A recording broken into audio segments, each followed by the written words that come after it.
ॐ असतो मा सद्गमय तमसो मा ज्योतिर्गमय मृत्योर्मा अमृतं गमय শান্তি শান্তি শান্তি। নমস্কার, শুভ সন্ধ্যা। আজ হরিপদ গৌরীবালা ঘোষ হাজরা এবং প্রব্রাজিকা দিব্যমাতা স্মারক বক্তৃতা। হরিপদ ঘোষ হাজরা বাংলা 1298 সালে জন্মগ্রহণ করেন। তার পিতা বসন্ত কুমার ছিলেন পরম যোগী এবং মাতা লাবণ্য প্রভা দেবী ছিলেন ধর্মপরায়ণা সাধিকা। হরিপদবাবুর বাল্যকালে তাঁর মাতামহ সন্ন্যাস জীবন গ্রহণ করে গৃহত্যাগ করেন। মাতামহের সাধুতা এবং সত্যনিষ্ঠার বীজ হরিপদর শিশু জীবনে অঙ্কুরিত হয়। হরিপদ ঘোষ হাজরা MA এবং ল পাশ করেন। তিনি মেধাবী ও পরিশ্রমী ছিলেন। অষ্টম শতকের অষ্টধাতুর সিংহবাহিনী মূর্তি তার গৃহে নিত্য অর্চিত হতো। তিনি স্বপার্জিত অর্থ ব্যয়ে সিংহবাহিনী মাতার জন্য সুদৃশ্য ত্রিতল মন্দির নির্মাণ করেন। কালক্রমে এই মন্দির বিশেষ দ্রষ্টব্য ও তীর্থক্ষেত্রে পরিণত হয়। জীবনে বহু অর্থ উপার্জন করে গৃহীর সকল ধর্ম ও আচরণীয় অনুষ্ঠান পালন করলেও অন্তরে তিনি ছিলেন সন্ন্যাসী। বাংলা 1356 সালের 7ই আষাঢ় মাত্র 58 বৎসর বয়সে তিনি অমৃতলোকে যাত্রা করেন। হরিপদবাবুর সুযোগ্য সহধর্মিণী গৌরীবালা দেবী বাংলা 1312 সালের 10ই শ্রাবণ জন্মগ্রহণ করেন। তিনি ছিলেন মমতাময়ী সেবিকা ও জননী। অতিথি সেবা, বৈষ্ণব সেবা, স্বহস্তে সকলকে ভোজনে তৃপ্ত করানো ছিল তার ব্রত। তার অন্তর ছিল নির্মল ভালোবাসায় পরিপূর্ণ। নারায়ণ নাম উচ্চারণ করতে করতে বাংলা 1384 সালের 27শে অঘ্রাণ তিনি শরীর ত্যাগ করেন। এই স্মারক বক্তৃতা এঁদের কন্যা শ্রীমতী জয়ন্তী সিংহ, শ্রীমতী গীতা সিংহ, শ্রীমতী পুষ্পিতা সিংহ এবং শ্রীমতী অঞ্জলি সিংহের পৃষ্ঠপোষকতায় আয়োজিত। এঁদেরই এক কন্যা কলকাতার রামকৃষ্ণ সারদা সংঘ আশ্রমের সন্ন্যাসিনী প্রব্রাজিকা দিব্যমাতা। প্রব্রাজিকা দিব্যমাতা বসন্ত কুমার ঘোষ হাজরা এবং লাবণ্য প্রভা দেবীর 2 পুত্র এবং 3 কন্যার মধ্যে জ্যেষ্ঠ পুত্র হরিপদ ঘোষ হাজরা, অর্থাৎ যাদের কথা আমরা একটু আগেই জেনেছি। হরিপদ ঘোষ হাজরা ও গৌরীবালা দেবীর 5 কন্যার কনিষ্ঠা কন্যা অজিতার জন্ম 1940 সালের জানুয়ারি মাসে মুর্শিদাবাদ জেলার পাঁচথুপি গ্রামে। অজিতা দেবী পরবর্তীকালে সন্ন্যাসিনী প্রব্রাজিকা দিব্যমাতা। পাঁচথুপি গ্রামে প্রথাগত শিক্ষা প্রতিষ্ঠান থাকলেও মেয়েদের প্রথাগত শিক্ষার সুযোগ ছিল না। শিশু বয়সে রুগ্ন ছিলেন বলে অজিতার বাড়িতে পড়াশুনোর কোনো ব্যবস্থা ছিল না। বাড়িরই কোনো এক ছেলেকে মাস্টারমশাই তখন বর্ণমালা শেখাচ্ছিলেন। ছোট্ট অজিতা তখন আড়াল থেকে আঙুল দিয়ে শূন্যে লিখে লিখে অ আ ক খ শিখে নিয়েছিলেন। পরে মা গৌরীবালা দেবীর ব্যবস্থাতেই সবার চোখের আড়ালে স্কুলের প্রশ্নপত্রে পরীক্ষা দিয়ে একটি ধাপ তিনি উত্তীর্ণ হন। প্রাইভেট পরীক্ষার্থী হিসেবে প্রাথমিক বিদ্যালয়ের বৃত্তি পরীক্ষায় প্রথম বিভাগে উত্তীর্ণ হন। প্রাইভেট পরীক্ষার্থী হিসেবেই 10ম শ্রেণীর পরীক্ষাটিতেও প্রথম শ্রেণীতে তিনি উত্তীর্ণ হন। মা গৌরীবালা দেবীর প্রচেষ্টায় উচ্চশিক্ষার জন্য অজিতা দেবীকে বহরমপুর গার্লস কলেজের ইন্টারমিডিয়েট ক্লাসে ভর্তি করা হয়। স্নাতক স্তরে তিনি ডিস্টিংশন সহ প্রথম শ্রেণীতে উত্তীর্ণ হন। স্বামী প্রেমেশানন্দজি, স্বামী প্রবোধানন্দজি, স্বামী সুখদানন্দজি, অনাদি মহারাজ প্রমুখ বরণীয় সন্ন্যাসীদের পুণ্য সান্নিধ্য লাভে তিনি ধন্য। স্বামীজির কমপ্লিট ওয়ার্কসের পাঠে তাঁর চিত্ত অভিভূত হয়। স্বপ্ন ঠাকুরমা স্বামীজির ভাবাদর্শে যথার্থ নারী শিক্ষার প্রসার ও একটি আশ্রম স্থাপন। শ্রীমৎ স্বামী প্রেমানন্দজি মহারাজের সেবক স্বামী ওঙ্কারেশ্বরানন্দ মহারাজের কাছ থেকে তিনি মন্ত্রদীক্ষা লাভ করেন। 1957 খ্রিস্টাব্দের জুলাই মাসে 1 মে রাধানাথ মল্লিক লেনে শ্রী রামকৃষ্ণ সারদা সংঘ আশ্রমের প্রতিষ্ঠা। আশ্রমিক মাত্র 3 জন। আশ্রমের সম্পাদিকা সুজাতা দেবী, সহসম্পাদিকা হিমানী দেবী, পরবর্তীকালে প্রব্রাজিকা প্রবুদ্ধ মাতা এবং কোষাধ্যক্ষা মীনা দেবী, পরবর্তীকালে প্রব্রাজিকা সেবা মাতা। 1959 সালে কলকাতা বিশ্ববিদ্যালয়ে দর্শন বিভাগে স্নাতকোত্তর শ্রেণীতে ভর্তি হয়ে স্নাতকোত্তর ডিগ্রি তিনি লাভ করেন। 1961 সালে আশ্রমিক রূপে তিনি পুরোপুরিভাবে যোগদান করেন। ইতিপূর্বে যোগদান করেছেন প্রব্রাজিকা করুণামাতা, প্রব্রাজিকা প্রজ্ঞামাতা, ব্রহ্মচারিণী শেফালিকা দেবী। রাসমণিকোণার প্রথম থেকেই আশ্রমের আবাসিক ছাত্রী, বর্তমানে নৈষ্ঠিক ব্রহ্মচারিণী। এলেন সন্ধ্যা সেন, প্রব্রাজিকা অভয়া মাতা, সন্ধ্যা নন্দী, প্রব্রাজিকা স্থিরা মাতা। 1961 সালে স্বামী বিবেকানন্দের পুণ্য জন্ম শতবর্ষে পূজ্যপাদ স্বামী ওঙ্কারেশ্বরানন্দ মহারাজের পবিত্র উপস্থিতিতে বেলগাছি আশ্রমের নিজস্ব ভবন ও বিদ্যালয়ের প্রতিষ্ঠা হয়। প্রব্রাজিকা দিব্য মাতাজি উদ্বোধন ও বিশ্ববাণী সহ বহু পত্রপত্রিকায় নিয়মিত লিখতেন ও সুবক্তা হওয়ায় রামকৃষ্ণ মিশন, গোলপার্ক সহ বহু স্থানে তিনি বক্তৃতা করেছেন। প্রব্রাজিকা দিব্য মাতাজি একজন অসাধারণ শিক্ষিকা হয়ে উঠেছিলেন, সকলের মা, বাইরে মাতাজি। জনৈক ভক্তকে সাংসারিক সমস্যা নিয়ে বলেছিলেন, করুণা, মৈত্রী, মুদিতা ও উপেক্ষা, এই চার ছাড়া আর কোনো পথ নেই। 2009 সালে প্রব্রাজিকা দিব্য মাতাজি আশ্রমের সম্পাদিকা পদে আসীন হন এবং 2012 সালে বিদ্যালয়ের প্রধান শিক্ষিকার পদে বৃত হন ও 2020 সালে আশ্রমের অধ্যক্ষা হন।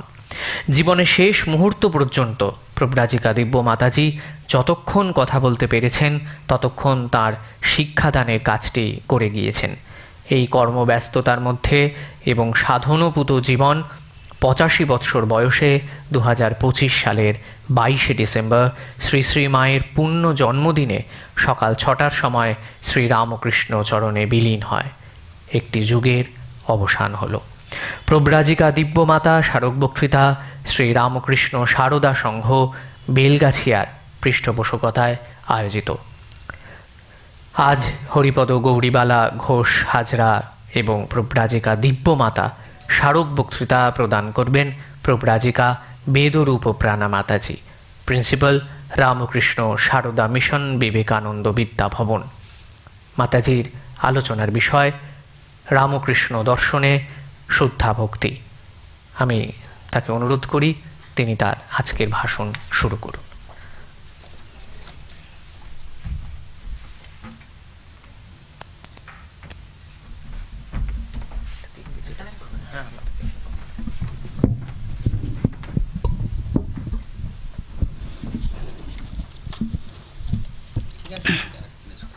ঠিক আছে।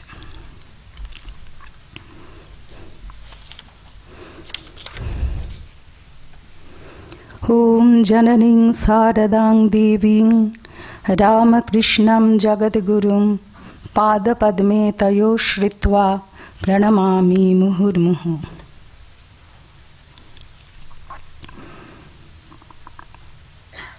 আজ যে মহান সন্ন্যাসিনীর স্মৃতিতে তার পিতৃদেব এবং তার গর্ভধারিণীকেও আমার প্রণাম জানাই, এবং যে সন্ন্যাসিনীর স্মৃতিতে এই স্মারক বক্তৃতাটি আয়োজিত হচ্ছে তাকেও আমার ভক্তি বিনম্র প্রণাম জানাচ্ছি। আজকে আমার আলোচনার বিষয় হল শুদ্ধা ভক্তি শ্রীরামকৃষ্ণ দর্শনে। ভগবানকে ভালোবাসার নাম ভক্তি। ভালোবাসাই, ব্যাপারটা ভালোবাসা, কিন্তু যখন ভগবানের উদ্দেশ্যে, ঈশ্বরের উদ্দেশ্যে সেই ভালোবাসা নিবেদিত হচ্ছে তখন তাকে আমরা বলছি ভক্তি। আমরা জানি ভগবান লাভের 4টি পথ আছে: জ্ঞানযোগ, কর্মযোগ, রাজযোগ এবং ভক্তিযোগ। জ্ঞানযোগ কাকে বলে? নেতি নেতি বিচার করে করে এগিয়ে যাওয়া। কি বিচার করব? এ বিষয়টা স্থায়ী নয়, ও বিষয়টা স্থায়ী নয়, নিত্য অনিত্য, কোনটা নিত্য কোনটা অনিত্য, এটি ক্ষণস্থায়ী সেটি ক্ষণস্থায়ী, জগতের সব কিছু ক্ষণস্থায়ী।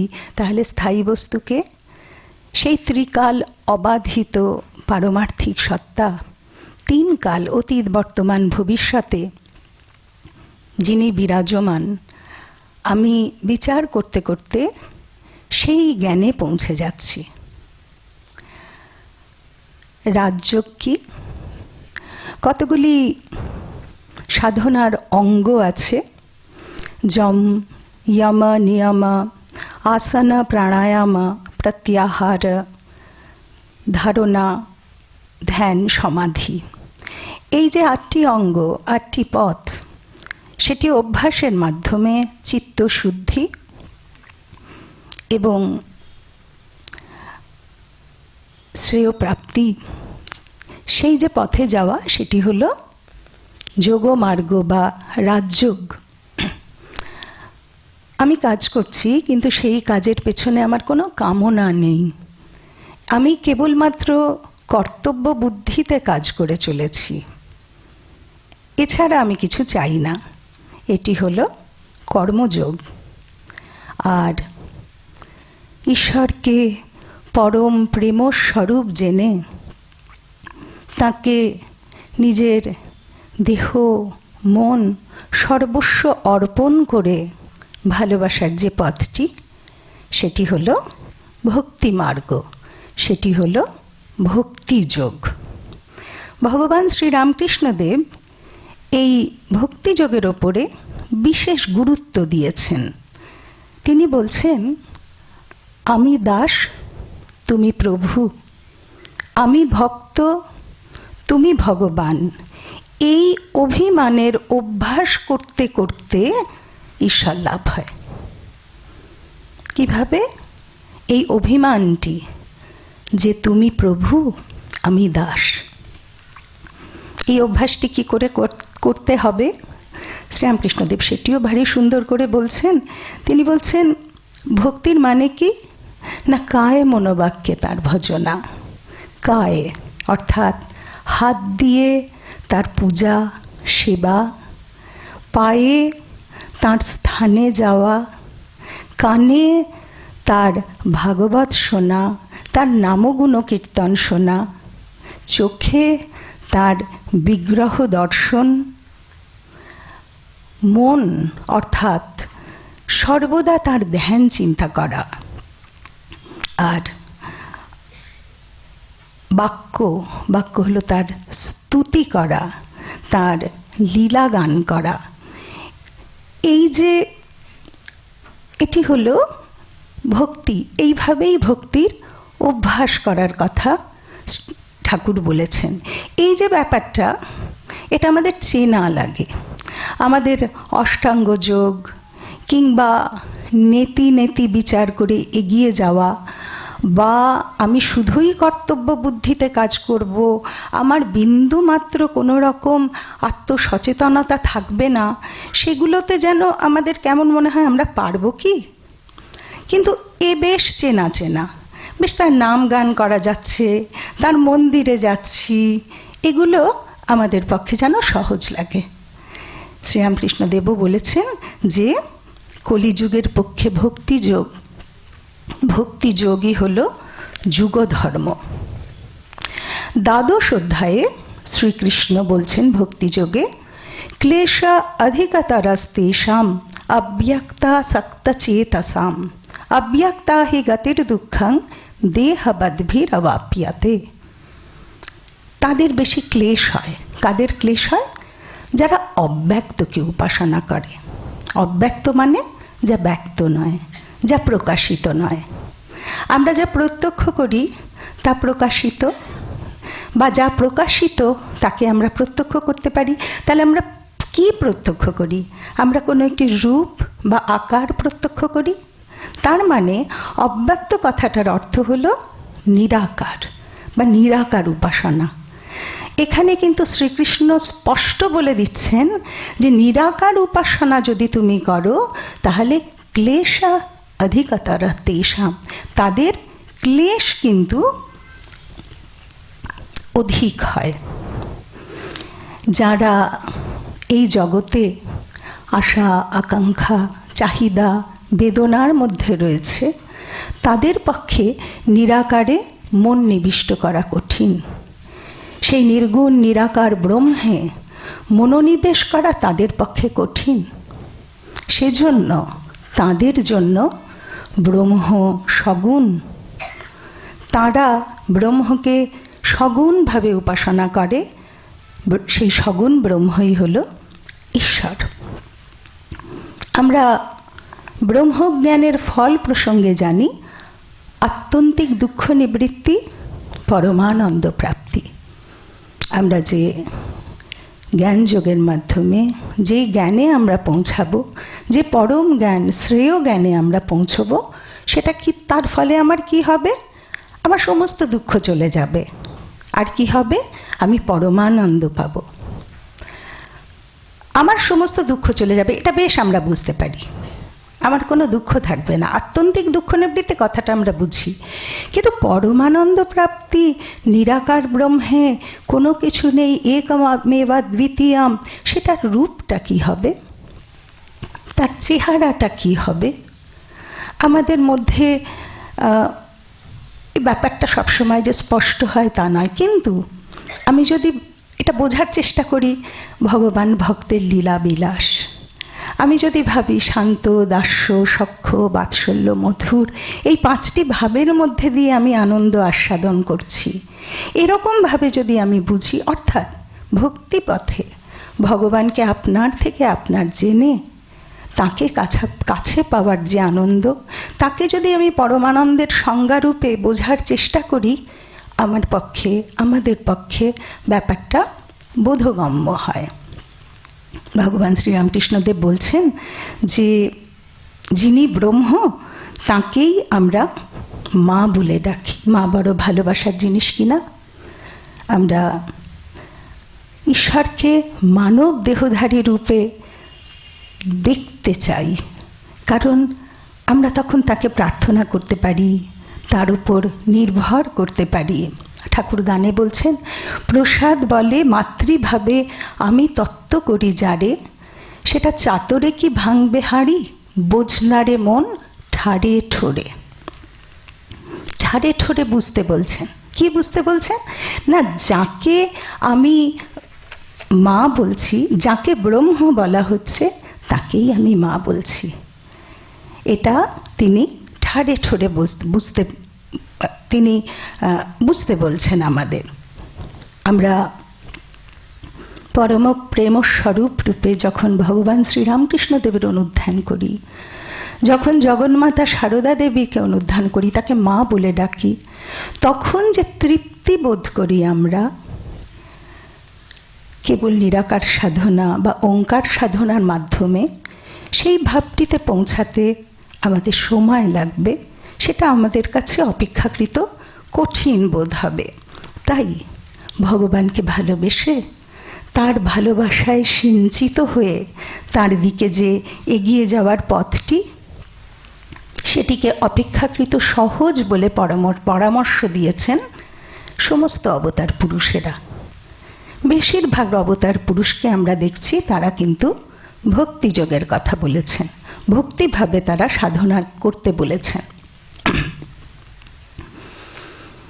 দার্শনিক অ্যারিস্টটল তিনি বলেছেন যে man is a rational being, মানুষ হলো বিচার বুদ্ধি সম্পন্ন জীব। তার জন্মের 2107 বছর পরে আর এক দার্শনিক জন্ম নিয়েছিলেন, দার্শনিক ইম্যানুয়েল কান্ট। তিনি বলছেন ম্যান ইজ পার্টলি র্যাশনাল। অবশ্যই মানুষ বিচার বুদ্ধি সম্পন্ন জীব, তবে পুরোটা না। মানুষের মধ্যে রয়েছে ইমোশন, রয়েছে আবেগ। এখন আমরা আইকিউর সঙ্গে সঙ্গে ইকিউরটাকে খুব গুরুত্ব দিই। ইমোশনকে বাদ দিয়ে আমরা চলতে পারি না, আবেগকে বাদ দিয়ে চলা যায় না কখনো। আবেগের বিরাট ভূমিকা রয়েছে। অধ্যাত্ম জীবনে আবেগের ভূমিকা দুরকম, তা সদর্থক হতে পারে, তা অনর্থক হতে পারে। আমরা যে কাম, ক্রোধ, লোভ, মোহ, মদ, মাৎসর্য, যে 6টি রিপুর কথা বলি, এক একটি আবেগ। এগুলো প্রত্যেকটি এক একটি ইমোশন, যা আমাদের বিচার বুদ্ধি ভ্রষ্ট করে দেয়। আমাদের রিজন কাজ করে না সেগুলোর প্রকোপে যখন আমরা পড়ি। সে কারণে এগুলিকে অধ্যাত্ম সাধনার বিঘ্ন বলা হয়েছে। মজার ব্যাপার হলো ভক্তি যোগে ওগুলোকে সহায়ক বানিয়ে ফেলা হলো। মানে ওগুলোকে আমার কন্ট্রোল করতে হবে, তার জন্য কত রকমের সাধনা, এই প্রাণায়াম, এই একাগ্রতা ইত্যাদি ইত্যাদি যোগে কত কিছু বলা হচ্ছে, ভক্তি যোগে বলা হচ্ছে। ওগুলোকে তুমি এমনভাবে ব্যবহার করো যাতে ওগুলো তোমার সহায়ক হয়। একদম ঠাকুরের বিখ্যাত কথা, মোড় ফিরিয়ে দাও। তিনি বলছেন যদি কামনা করতে হয় তাহলে ঈশ্বরকে কামনা করো। কামনা বাসনা আছেই ভেতরে, ওই ইমোশনটাকে ভগবানের দিকে ঘুরিয়ে দাও। কামনা করতে হলে ভগবানকে কামনা করো। যদি ক্রোধ করতে হয় তাহলে তার পথে যেতে যারা বাধা দিচ্ছে সেই বিষয়ে ক্রোধ করো, অথবা আমি তার দিকে কেন যেতে পারছি না নিজের ওপরে ক্রোধ করো যে আমি যেতে পারছি না। যদি আমার একান্তই করতে হয় তাহলে সেটাও তাকে নিয়ে করো। আমার রাম, আমার হরি, আমার রামকৃষ্ণ, আমার সারদা। যদি অহংকার করতে হয় তাকে নিয়ে অহংকার, সকল গর্ব দূর করি দিব, তোমারও গর্ব ছাড়িব না। ওই অহংকারটুকু আমরা রাখতেই পারি। ফলে কাম, ক্রোধ, অহংকার যেগুলো ভয়ঙ্কর বাধা আমাদের শুধু অধ্যাত্ম জীবন না, যে কোনো জীবনে সার্থক হতে গেলে, সফল হতে গেলে এই বিষয়গুলি যদি অতিরিক্ত আমাদেরকে এর দ্বারা যদি খুব বেশিভাবে আমরা পীড়িত থাকি তাহলে কোনোভাবেই আমরা কোথাও কিন্তু সাকসেসফুল হতে পারবো না।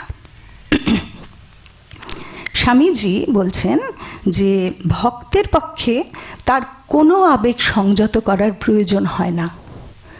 প্রয়োজন হলো এই আবেগগুলিকে তীব্রতর করা আর ভগবতমুখী করা। সবার মধ্যে প্রেম আছে, সকলের মধ্যে ভালোবাসা আছে। প্রেম আমাদের স্বাভাবিক চেতনার একটা অঙ্গ। প্রেম হলো একটা আবেগ, কিন্তু প্রেমের বৈশিষ্ট্য হলো প্রেম মিলন ঘটায়। আমি কাম, ক্রোধ, মদ, লোভ, মোহমাৎসর্য যেগুলো বলছিলাম সেগুলো আমাদের বহু ক্ষেত্রে অসুবিধার সৃষ্টি করে। কিন্তু প্রেম এমন একটি, প্রেমও কিন্তু ইমোশন, প্রেমও আবেগ, কিন্তু সেটি কি করে? সেটি মানুষের পরস্পরের মধ্যে, সারা বিশ্বের মধ্যে ঐক্য, একাত্মতা নিয়ে আসে, মিলন ঘটায়। তাই সেই প্রেমকে যদি আমি সাধনার অঙ্গ করে এগিয়ে যাই তাহলে ঈশ্বরের সাথে আমার মিলন হতে পারে। সেজন্য আবেগকেই, বিচার বুদ্ধি তো থাকবেই, সেটা ছাড়া চলেই না। কিন্তু যে ভয়ানক আবেগ আমাকে প্রতি মুহূর্তে বিপর্যস্ত করে, সেই আবেগকে আমার সহায়ক করে নিয়ে এগিয়ে যাওয়ার পথটি হলো ভক্তিযোগ। সেটা অপেক্ষাকৃত আমাদের পক্ষে সহজ। নারদীয় ভক্তিসূত্রে বলছে সা তস্মিন পরমা প্রেমা রূপা, এই পরম প্রেম যা আমাদের ভগবতমুখী করে সেটিই হলো ভক্তি। একমাত্র ঈশ্বরের প্রতি যা পরম প্রেম, সেই পরম প্রেমকেই বলা হচ্ছে শুদ্ধা ভক্তি। ঈশ্বরের প্রতি যে পরম প্রেম, প্রেম আমাদের, আমি প্রথমেই বললাম প্রেম আমাদের সবার মধ্যে আছে, কিন্তু ঈশ্বরের প্রতি আমার যে প্রেম, যে শ্রেষ্ঠ প্রেম, তাকেই বলা হচ্ছে শুদ্ধা ভক্তি। আমরা গীতায় 4 ধরনের ভক্তের কথা পড়েছি: আর্ত, জিজ্ঞাসু, অর্থার্থী, জ্ঞানী। 4 ধরনের, চতুর্বিধা ভজন্তে মাং জানা সুকৃতি অর্জুনা। 4 ধরনের মানুষ আমায় ভজনা করে। এরা প্রত্যেকেই সুকৃতি সম্পন্ন, কাউকে খাটো করে দেখা হয়নি। যে বিপদে পড়ে ডাকছেন, যে টাকা পয়সার জন্য ডাকছেন, যে কোনো কিছু জানার জন্য ডাকছেন, সেটা অপরাবিদ্যা, হয়তো পরাবিদ্যা নয়, তারা কিন্তু সবাই ভক্ত। ঈশ্বর সমদৃষ্টি সম্পন্ন, তার করুণায় কোনো উচ্চ নিচ ভেদ নেই, সবাই ভক্ত। তবে জ্ঞানী চা ভারতর্ষভ, যে জ্ঞানী, জ্ঞানীকে শ্রেষ্ঠ বলা হচ্ছে কেন? কারণ জ্ঞানী ঈশ্বরকে চান, জ্ঞানী তাঁকে চান। যেহেতু জ্ঞানী তাঁকে চান, তাই ঈশ্বর তার আত্মস্বরূপ। ঈশ্বর জ্ঞানীর বড় প্রিয়, তাই ঈশ্বরেরও তিনি বড় প্রিয়। এই যে জ্ঞানীর ভক্তি, এটি কিন্তু শুদ্ধা ভক্তি। গীতাতে এই জ্ঞানীর যে ভক্তি আমরা দেখছি, সেটি শুদ্ধা ভক্তি। ভক্তি, ভগবানকে আমি নানান কারণে ভালোবাসতে পারি। আমার বাড়িতে ভগবানের সেবা আছে, গোপালের সেবা আছে, কি মা কালী সেখানে প্রতিষ্ঠিত আছেন, তিনি প্রতিষ্ঠিত থেকে আমার সমস্ত পরিবারকে রক্ষা করছেন, তাকে আমি ভালোবাসি অবশ্যই। কিন্তু তিনি আমার সব কিছুর সঙ্গে মিশে আছেন, আমার ছেলে মেয়ে প্রত্যেকের সব কিছু তিনি দেখছেন, তিনি একজন বাড়ির মেম্বার, সেটাও ভক্তি। কিন্তু যে ভক্তিতে আর কিছু থাকবে না, কেবলমাত্র ঈশ্বরের জন্যই ঈশ্বরকে চাওয়া হচ্ছে, আর দ্বিতীয় তৃতীয় কোনো অভিলাষ নেই, সেই ভক্তি হলো শুদ্ধা ভক্তি। রূপ গোস্বামী শুদ্ধা ভক্তির পূর্ণ লক্ষণ দিয়ে বলছেন, অনিয়াভিলাষিতা শূন্যম জ্ঞান কর্মাদি অনাবৃতম আনুকূল্যেন কৃষ্ণানুশীলনং ভক্তিরুত্তমা। অন্য অভিলাষ শূন্য, জ্ঞান ও কর্মের দ্বারা অনাবৃত ভগবানের প্রতি অনুরাগযুক্ত যে অনুশীলন, তাকেই ভক্তি বলা হচ্ছে। এই ভক্তি শুদ্ধা ভক্তি। শ্রীরামকৃষ্ণদেব এই অহেতুক ভক্তির রূপটি ভারী সুন্দর করে তিনি বুঝিয়ে বলছেন। তিনি বলছেন, তুমি বড় লোকের কাছে কিছু চাও না, কিন্তু রোজ আসো, তুমি তাকে দেখতে ভালোবাসো। যদি কেউ যদি তোমাকে জিজ্ঞাসা করা হয় তাহলে কি প্রয়োজন, তুমি বলছো আজ্ঞা দরকার কিছু নেই, আপনাকে দেখতে এসেছি। এই যে ভাবটি যে আমার কিছু তোমার কাছে চাইবার নেই প্রভু, কি আর চাইবো তোমার কাছে, তুমি তো সব দিয়েইছো, আমার শুধু তোমায় দেখতে ভালো লাগে, আমার তোমার কাছে এসে বসতে ভালো লাগে, আমার তোমার মুখের দিকে তাকিয়ে থাকতে ভালো লাগে, আমার তোমায় ডাকতে ভালো লাগে, আর কিছু চাই না। এই যে ভাবটি, এই ভাবটি হলো শুদ্ধা ভক্তি। আমরা সেই ঘটনাটি তো সবাই জানি যে একদিন নরেন্দ্রনাথকে, যেখানে ঠাকুর ন ন ন, নরেন্দ্রনাথকে দূর থেকে দেখে ন ন ন ন ন বলতে বিহ্বল হয়ে যান। সেই মানুষটি, সেই নরেন্দ্রনাথ ঠাকুরকে এসে প্রণাম করেছে, ঠাকুর মুখটা ফিরিয়ে আছেন, কি উদাসীন্য। তো উনি ভাবছেন বোধহয় ভাবস্থ আছেন। উনি বাইরে গিয়ে একটু হাজরার সাথে কথা বলে তামাক টামাক খেয়ে এসে আবার ঢুকেছেন। বাইরে থেকে শুনছেন ঠাকুর অন্যদের সাথে কথা বলছেন, তাহলে তো আবার কথা বলা শুরু করেছেন, এখন স্বাভাবিক অবস্থায় ফিরে এসছেন, তার কাছে গেছেন। কথা নেই, নেই তো নেই, তাকানো না পর্যন্ত। তাতে নরেনের ভারী কিছু যায় আসে? সে তার যেরম যেরম দিনে আসার কথা, যা আসা নিয়মিত আসেন, বসেন, যা যা করবার করেন, চলে যান। 1 মাসের ওপরে সময় চলে গেল। তখন ঠাকুর একদিন বলছেন, তোর সাথে আমি কথা কই না, তুই আসিস কেন? তো বলছে, আপনি কি আপনার কথা শুনতে আসি? আপনাকে ভালোবাসি, আপনাকে দেখতে আসি। তখন তিনি বলছেন যে আমি তোকে বিড়ে করছিলাম, তোর পরীক্ষা নিচ্ছিলাম যে আদর যত্ন না পেয়ে তুই পালাস কিনা। ভয়ানক মনের জোর দরকার তার জন্য। যখন আমার যে শুদ্ধা, এই যে ভক্তি কামনা, যেটা এই রকম অনাদরও আমায় সহ্য করলেও আমি তাঁর। চৈতন্য চরিতামৃততে বলছে, ভুক্তি মুক্তি সিদ্ধি বাঞ্ছা মনে যদি রয়, সাধন করিলেও প্রেম উৎপন্ন না হয়। ঠাকুর বলছেন না, ঘোগের ভেতর দিয়ে সব জল বেরিয়ে যাচ্ছে, তুমি জল আনার চেষ্টা করছো, হয়তো কলসিতে ঝড় বলছো, কলসির নিচটা ফুটো। ফুটোটা কি না, আমার কোনো কামনা বাসনা রয়েছে, সেটা হলে হবে না। শুদ্ধা ভক্তি কিভাবে প্রার্থনা করতে হয় ঠাকুর শিখিয়ে দিচ্ছেন। বলছেন, মা এই নাও তোমার পাপ, এই নাও পুণ্য, আমায় শুদ্ধা ভক্তি দাও। এই নাও তোমার জ্ঞান, তোমার অজ্ঞান, শুদ্ধ ভক্তি দাও। এই নাও সূচি, এই নাও অসুচি, আমায় শুদ্ধা ভক্তি দাও। এই নাও ধর্ম, এই নাও অধর্ম, আমায় শুদ্ধা ভক্তি দাও। এর মানে কি? এর মানে হলো ভগবানের পূর্ণ শরণাগতি। মাগো, তুমি যা করবার করো, সমস্ত কিছু তোমার। তুমি যেমন করাও তেমনি করি, যেমন বলাও তেমনি বলি। এই যে শরণাগতির ভাব খুব সহজ কি? আমি আজকে ঠিক করেছি আগের থেকে যে কালচার ইনস্টিটিউটে একটা সভা শুনতে যাব। এবার বাড়িতে নানান রকমের সমস্যা, অনেক সমস্যা।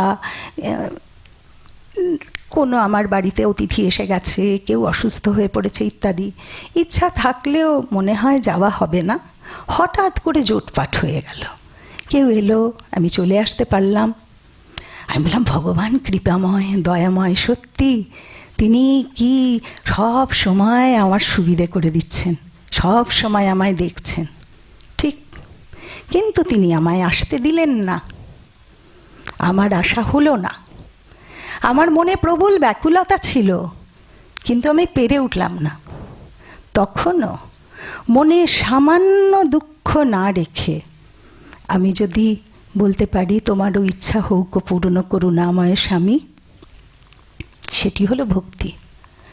সবসময় ভগবান আমার মনোমতো কাজ করলেই তিনি দয়াময়, আর তার কাছে মনোমতো কাজ না পড়লেই ভগবানের অস্তিত্ব নেই, সেটা কিন্তু ভক্তির লক্ষণ নয়। স্বামী বিবেকানন্দ একটি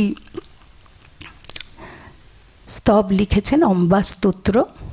সেটির বঙ্গানুবাদ করেছেন স্বামী রামকৃষ্ণানন্দ মহারাজ, যার শেষ স্তবকটি হল, স্বরচিত লীলাগার মনোহরে সংসার, সুখ দুঃখ লয়ে যথা নানা খেলা খেলিছ, পূর্ণ জ্ঞান দিবে তাই জন্ম হতে সুখ নাই, দুঃখ পথ দিয়া মোরে করে ধরি চলিছ, সফল নিষ্ফল হই কভু বুদ্ধি হারানই, তোমারই প্রসাদে তুমি সদা মোরে রাখিছ, তুমি গতি তার তাই মাগো স্নেহে মোরে পালিছ।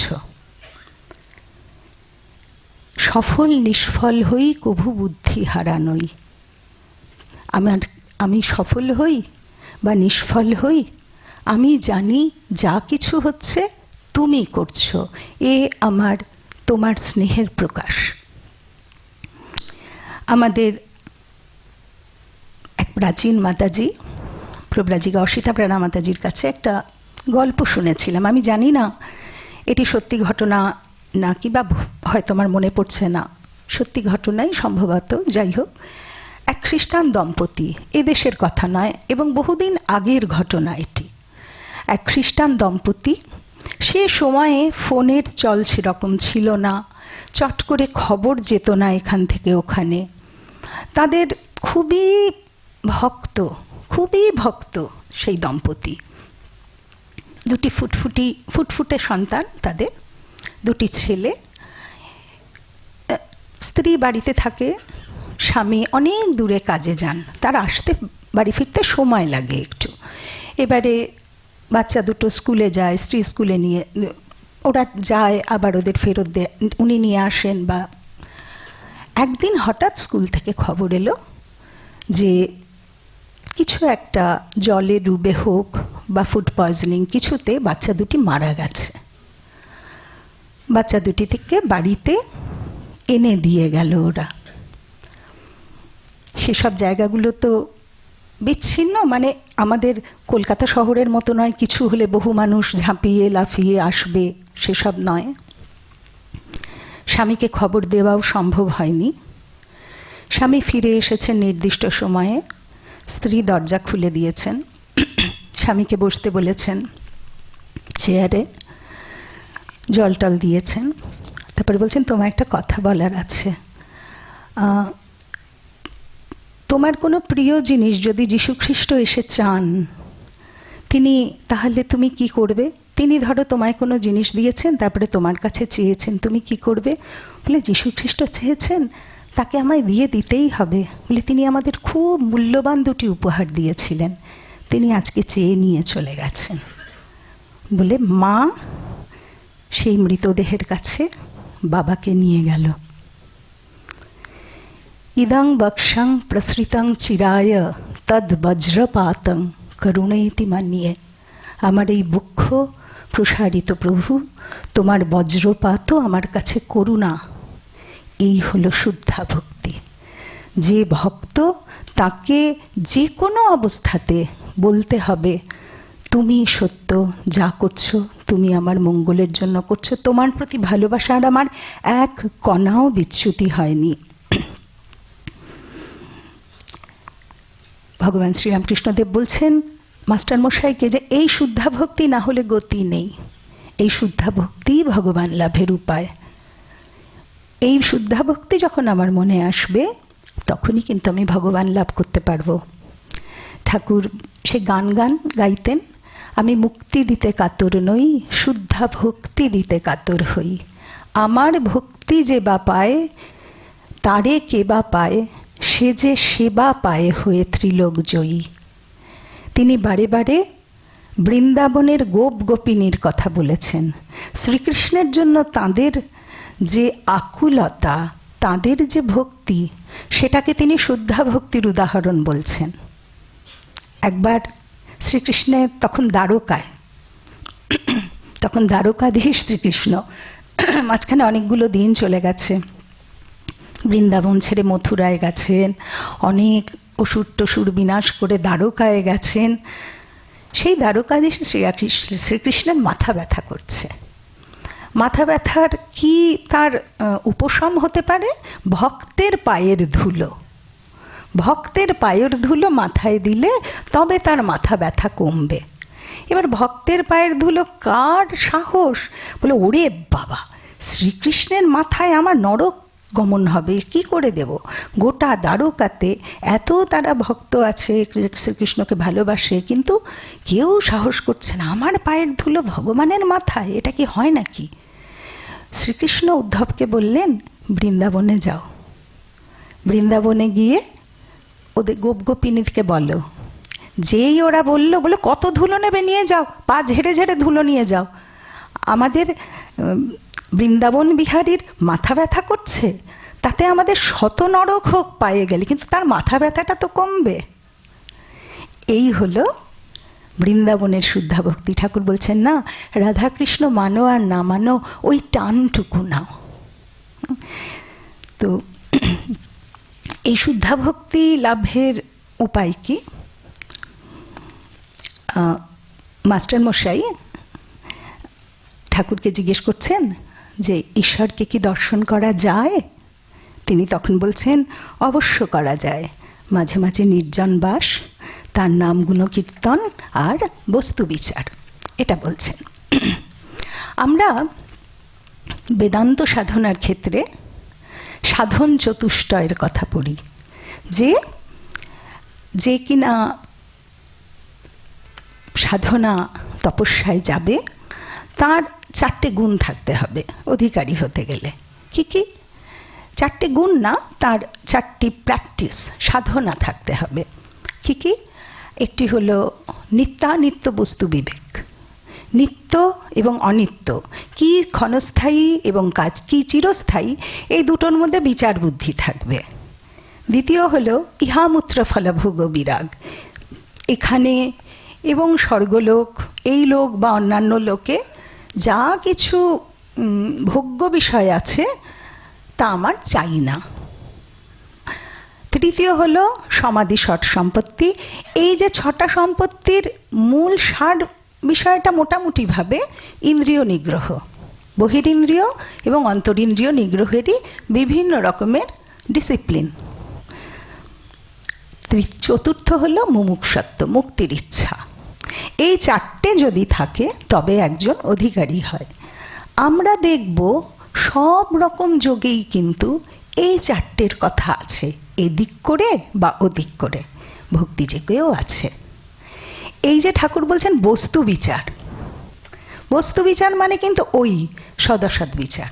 ঠাকুর বারবার বলছেন সদসৎ বিচার করতে এবং শিখিয়ে দিচ্ছেন টাকায় কি হয়, টাকায় ডাল হয়, ভাত হয়, কাপড় হয়, থাকার জায়গা হয়, এই পর্যন্ত। টাকায় ভগবান লাভ হয় না, তাই টাকা জীবনের উদ্দেশ্য হতে পারে না, মানে স্থায়ী আনন্দ লাভ হয় না, এগুলো ক্ষণস্থায়ী আনন্দ। তাই এতে ভগবান এই রকমভাবে কথামৃতের পাতায় পাতায় খুললে আমরা দেখব কীভাবে তিনি শেখাচ্ছেন যে সৎ অসৎ বিচার করা, এই নিত্যানিত্য বস্তু বিবেক তিনি কিন্তু শিখিয়ে যাচ্ছেন ভক্তি মার্গে। তিনি বলছেন যে এসব বস্তুতে মানুষ ঈশ্বরকে ছেড়ে কেন মন দেয়, কেন ঈশ্বরকে ভুলে যায়। যা কিছু ঈশ্বরের পথে বিঘ্ন হিসাবে আসবে তাকে রোগ করে ত্যাগ করতে হবে, এটি হলো বৈরাগ্য। এই বৈরাগ্যের সাধনা খুব কঠিন। বৈরাগ্য বললেই আমাদের ওরে বাবারে, বৈরাগ্য মানে আমাদের মস্তক মুন্ডন করে গেরুয়া পরে বাড়ি ছেড়ে চলে যেতে হবে, সে কি করে সম্ভব? সেটা লাগবে না। আমরা যদি এটুকু বুঝি যে এগুলো আমার জীবনের লক্ষ্য হতে পারে না। নারদীয় ভক্তি সূত্রে বলছে এই পরাভক্তি লাভের উপায় প্রসঙ্গে, তৎ তু বিষয়াত্যাগাৎ সঙ্গত্যাগাৎ চ, বিষয় ত্যাগ এবং আসক্তি ত্যাগ করতে হবে। তুমি যদি পরম ভক্তি লাভ করতে চাও, বিষয় ত্যাগ, আসক্তি ত্যাগ। ঠাকুর বারবার বলছেন কামিনী কাঞ্চনে আসক্তি ত্যাগ বা কাম কাঞ্চনে আসক্তি ত্যাগ। সেটা কিন্তু ভক্তিমার্গের একটি আবশ্যিক পন্থা, যেটাকে আমরা সেই বেদান্ত সাধনার বৈরাগ্য ইহামূত্র ফল ভোগ বিরাগের সাথে যেন মিলিয়ে নিতে পারি। এখানেও সেই এক কথা বলা হচ্ছে। তৃতীয় হলো ইন্দ্রিয় নিগ্রহ, যেটা এই প্রসঙ্গে প্রথম যে কথা বারে বারে তিনি বলছেন সেটা হলো ঈশ্বরের নাম গুণ কীর্তন করো, ঈশ্বরকে ডাকো, তার গুণগান করো। একজন ভক্ত তাকে জিজ্ঞাসা করছেন যে আজ্ঞে বিচার করে কি ইন্দ্রিয় নিগ্রহ করতে হবে? ঠাকুর বলছেন ওটা একটা পথ আছে বটে, কিন্তু ভগবানের নাম গুণ কীর্তন করলে আপনা থেকে ইন্দ্রিয় নিগ্রহ হয়ে যায়, তোমায় কষ্ট করে করতে হবে না। তুমি যত ভগবানের কথা ভাববে, যত তার নাম জপ করবে, আস্তে আস্তে আপনা থেকেই তোমার ইন্দ্রিয় নিগ্রহ হয়ে যাবে, তোমার মধ্যে ভালোবাসা জাগ্রত হবে। আর ঈশ্বরের প্রতি ভালোবাসা যখন আসবে তখন অন্য বিষয় ঠাকুর বলছেন আলুরই লাগবে, ভালো লাগবে না। তো ভগবান ছাড়া অন্য কিছু শুনতেও ভাল লাগবে না, অন্য জায়গায় আমার তত ইন্টারেস্ট আমি পাবো না। এই যে নারদীয় ভক্তি সূত্রে বলছে অব্যাবৃত ভজনাথ, কেমনভাবে এটি আসবে আমার মনে? এই যে আমি আমার যে ইন্দ্রিয় নিগ্রহ, যেটার জন্য কত রকমের ক্রিয়া করার কথা বলা হচ্ছে, প্রাণায়াম, প্রত্যাহার ইত্যাদি, তার দরকার নেই, আপনা থেকে হয়ে যাবে। কিন্তু কি অব্যাবৃত ভজনাথ, নিরবচ্ছিন্ন ভজন করতে হবে। আমার এত মিষ্টি লাগে একটা ঘটনা কথামৃতে, সবাই পড়েছে। 20-22 বছরের দুটি ছোট বউ, দুই বধূ এসছে ঠাকুরের কাছে। এবার তাদের মতো করে ঠাকুর বোঝাচ্ছেন। তারা আসার পরে তাদের ঠাকুর বলছেন তোমরা শিব পুজো করো, করে তারপরে বলছেন কোনো রকম করে ঈশ্বরেতে মনের যোগ রাখতে হবে, একটুও ভোলা চলবে না। যেমন তেলের ধারা একটুও ফাঁক থাকে না, সেরকমভাবে। তাই আমরা যখন শাস্ত্রোক্তি বলি তাইলা ধারাবাদ কত কিছু, ঠাকুর কি সুন্দর সেই ছোট মেয়েগুলিকে বোঝাচ্ছেন যেমন তেলের ধারা সেরকমভাবে একটুও ফাঁক থাকবে না। একটা ইট বা পাথরকে ঈশ্বরের বলে যদি ভক্তিভাবে পূজা করা যায় তাহলে ঈশ্বর দর্শন হয়। ঈশ্বর দর্শন কি? সেই পড়া জ্ঞান লাভ করা কত সহজ পথে বলে দিচ্ছেন মেয়ে দুটিকে। কিন্তু সহজ হলেও সহজ নয়, তৈলর ধারাবৎ তার চিন্তা করাটা সহজ নয়, কিন্তু ওটা একটা পথ, ওটা একটা বড় রকমের পথ। আমায় বহু রকম আচার, ধ্যান, প্রাণায়াম ইত্যাদি ইত্যাদি আসন করতে হবে না, দরকার নেই। যদি আমি ক্রমাগত নিঃশ্বাসে প্রশ্বাসে ভগবানের নাম জপ করতে পারি। যারা দীক্ষা নিয়েছেন তারা তো ভগবানকে হাতের মুঠোয় পেয়ে গেছেন, তাদের হাতে বীজমন্ত্র আছে, যে বীজমন্ত্রে সমস্ত শক্তি নিহিত আছে। চৈতন্যদেব বলেছেন যে তোমার কত নাম, সব নামে তুমি তোমার সমস্ত শক্তি ঢেলে দিয়েছ, অথচ আমার এমন দুর্দৈব যে আমার কোনো নামে রুচি নেই। তো সেই নামটি আমার যখন রয়েছে, সেইটিতে নিয়ে আমি সেই সাধনা কিন্তু চাইলে করতে পারি। আমি যদি মনে ইচ্ছা করি যে আমি এই সংসারে বিধ্বস্ত, বা আমি বিধ্বস্ত হই বা না হই, আমি বুঝে গেছি যে এটা বড় অসার, তাই আমি এর থেকে বেরিয়ে আমাকে সংসারে থাকতে হবে, আমি বাইরে যেতে পারবো না, কিন্তু আমি সাধনা করতে চাই, তাহলে সবচেয়ে সহজ পথ তুমি তার নাম জপ করতে থাকো, চলতে ফিরতে নাম জপ করো, কাজের ফাঁকে ফাঁকে নাম জপ করো। সেই জপ তোমায় ইন্দ্রিয় নিগ্রহ করাবে, সেই ইন্দ্রিয় নিগ্রহ তোমায় বিবেক বিচারের দিকে নিয়ে যাবে, তোমার মধ্যে বৈরাগ্য নিয়ে আসবে, পর পর পর ঘটে যাবে। আর কি চাই? এই নাম ইয়েতে কিন্তু কুম্ভকও হয়ে যায়। বলছে যে আমাদের শাস্ত্র যে কুম্ভক, আমরা যেটা করি না, পূরক, কুম্ভক, রেচক, যে প্রাণায়ামের যে সাইকেল, তো সেইটা তো কুম্ভকে যে দীর্ঘ সময় শ্বাসরোধ করে থাকে, কেউ যদি গভীরভাবে জপ করতে থাকে তার আপনা থেকে কুম্ভক হয়ে যায়। তাকে আলাদা করে কুম্ভক এত ওঙ্কার করে আমি 64 বার আমি ধারণ করলাম, 32 বারে ছাড়লাম, এসব কিচ্ছু করতে হয় না, আপনা থেকে তার হয়ে যায়। সাধন চতুষ্টয়ের শেষটি হলো মুমুক্ষুত্ব বা মুক্তির ইচ্ছা। ভক্তিমার্গে সেটার নাম হলো ব্যাকুলতা। ব্যাকুলতাই হলো মুক্তির ইচ্ছা, ব্যাকুলতাই মুখ্য, ঈশ্বর দর্শন গৌণ। কথামৃতের পাতায় পাতায় আমরা ব্যাকুলতার কথা পাব। ঠাকুর কতবার বলেছেন যে খুব ব্যাকুল হয়ে কাঁদলে তাকে দেখা যায়। লোকে মাগ ছেলের জন্য ঘটি ঘটি কাঁদে, ঈশ্বরের জন্য কাঁদে কজন। তিনি বলছেন 3 দিনও নির্জনে গিয়ে যদি তার জন্য কাঁদতে পারো, অন্তত পক্ষে একদিনও যদি নির্জনে গিয়ে তাকে ডাকতে পারো। ব্যাকুলতা হলে অরুণোদয় হয়, ব্যাকুলতার পরেই ঈশ্বর দর্শন। বারে বারে ব্যাকুলতার খুব গুরুত্ব দিয়েছেন ঠাকুর। ব্যাকুলতা যদি আসে তবে আমরা অর্ধেকের বেশি পথ চলে গেলাম। ভগবানকে দেখার জন্য প্রবল আগ্রহ, প্রবল ইচ্ছা, সেটা যদি আমার আসে, বলছেন কথাটা এই, ঈশ্বরকে ভালোবাসতে হবে।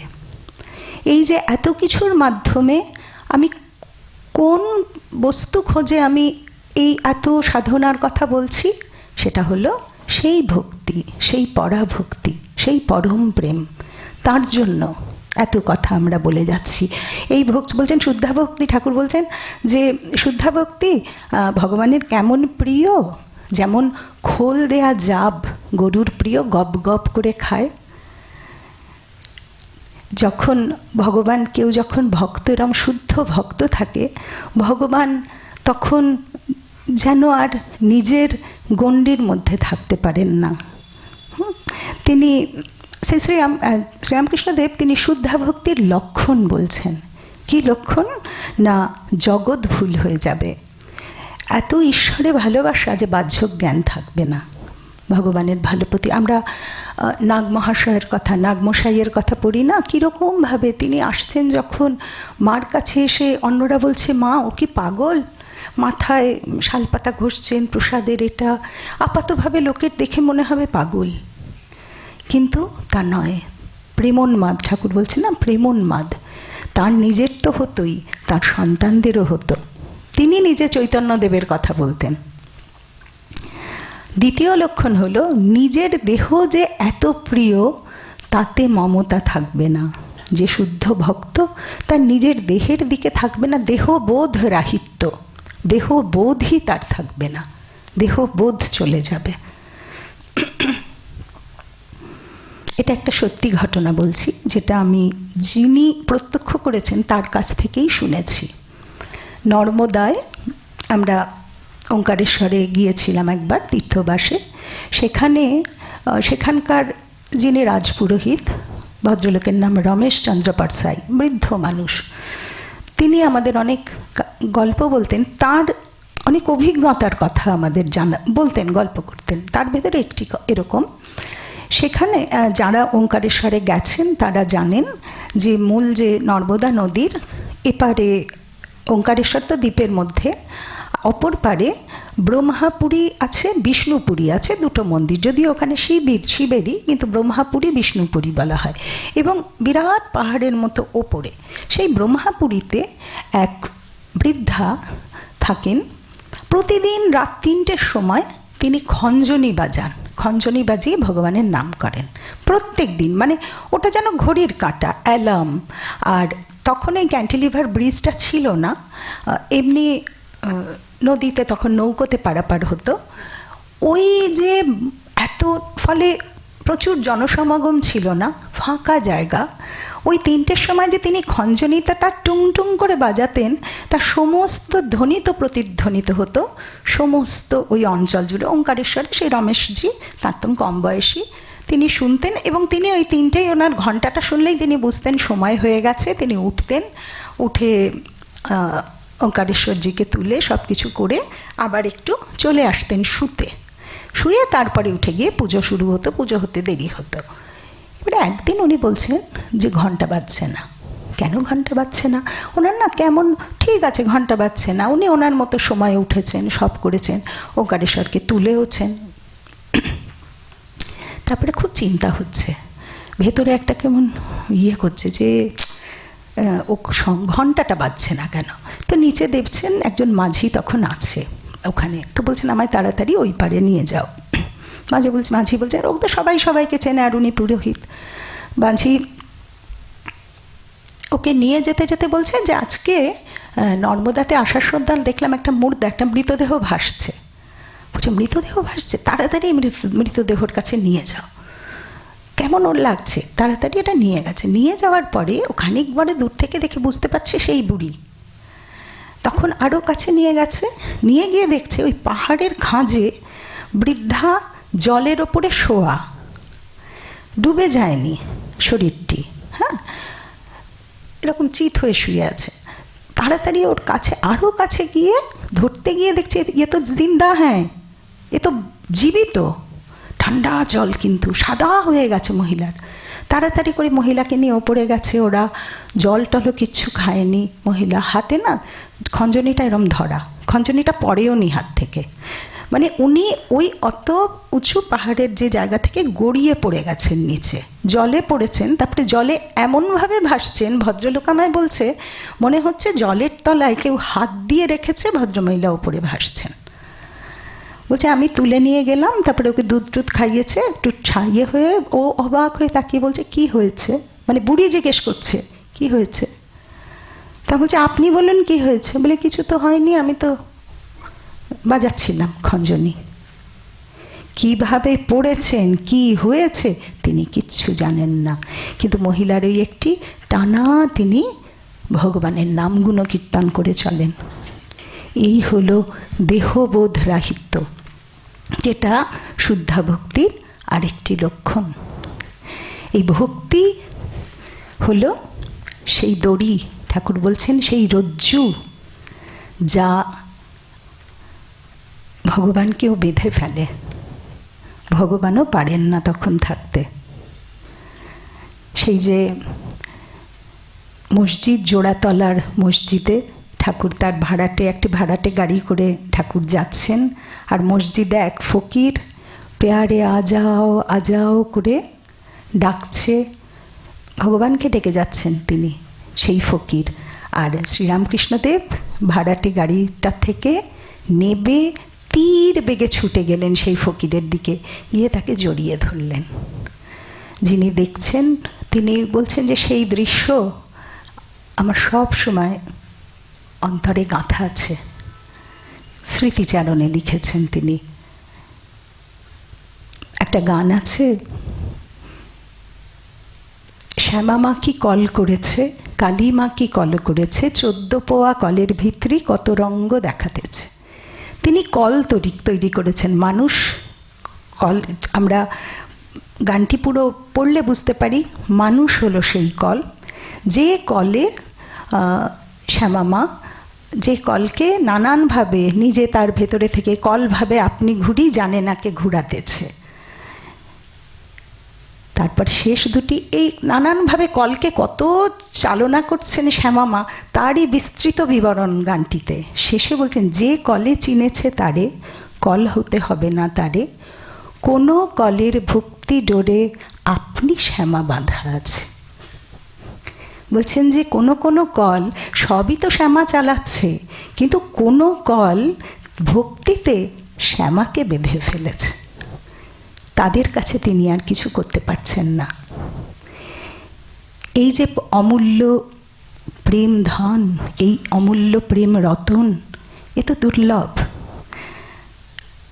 মাস্টার মশাই যেন আমাদের হয়েই ঠাকুরকে প্রশ্ন করেছেন যে শ্রীরামকৃষ্ণদেব তো বারবার বলছেন নাম গুণকীর্তন করো, নাম গুণকীর্তন করো, তাকে ডাকো, ভগবানকে ডাকো, ব্যাকুল হয়ে ডাকো বলে যাচ্ছেন। তো সেখানে তিনি বলছেন নাম করতে ভালো লাগে কই, মানে কোথায় সেই আন্তরিকতায় কোথায় কোথায় ভালো লাগে। তো ঠাকুর উত্তর দিচ্ছেন, ব্যাকুল হয়ে তাকে প্রার্থনা করো যাতে তাঁর নামে রুচি হয়, তিনিই মনোবাঞ্ছা পূর্ণ করবেন। তার কাছে প্রার্থনা করো যাতে নামে রুচি হয়। আমাদের প্রথম তো এই নিয়ে প্রার্থনাটা শুরু হোক। আগে আমরা তাকে প্রার্থনা করি, তার নামে রুচি, তারপরে তার নামগুণ কীর্তন, তারপরে ইন্দ্রিয় দমন, ব্যাকুলতার উদয়, ঈশ্বর লাভ, বা বিবেক বৈরাগ্যের উদয়, তারপরে ব্যাকুলতা, তারপরে ঈশ্বর লাভ। আগে তো সেটা চাই। তাই আমরা সবাই প্রার্থনা করি, আহামরি হেন রামকৃষ্ণ নাম, নাহি তাহে রুচি বিধি মোরে বাম, তুমি গুণধাম হইও নাকো বাম, স্থান দাও পদতলে। ভগবান শ্রীরামকৃষ্ণদেব সকলের মনে সেই ভক্তি জাগিয়ে তুলুন এই প্রার্থনা।